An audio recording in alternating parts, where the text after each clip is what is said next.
Well, if you're near a body of water or even just outside, you'll likely see some Canadian geese. You'll want to watch them from a distance, though. As CTV's Amanda Anderson reports, it's nesting season, and the geese can become very aggressive if you get too close.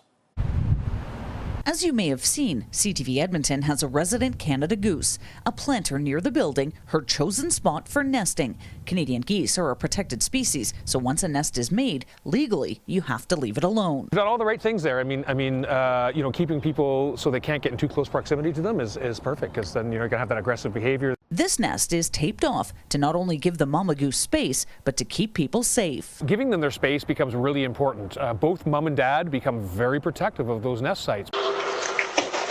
Students in Waterloo, Ontario know that aggression firsthand after geese made a nest outside their home. And these are big, intimidating birds, right? I mean, they can have a wingspan and, approaching 6 feet. They'll stand up tall and they'll hiss and they'll be scary, which is great at sort of preventing predators from getting at their young, things like coyotes or other animals that might come too close. It's a sign you're too close. Can they hurt a person? Potentially. With those powerful wings, they can buffet you with the wings.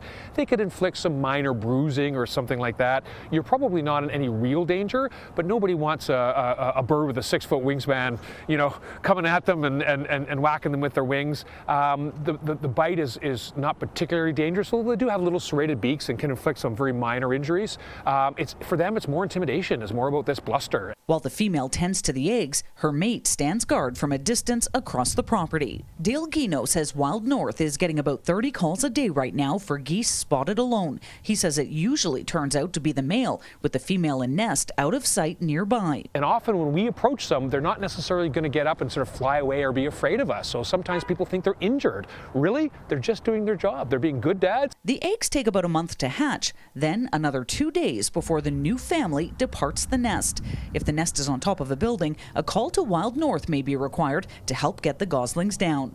Amanda Anderson, CTV News, Edmonton.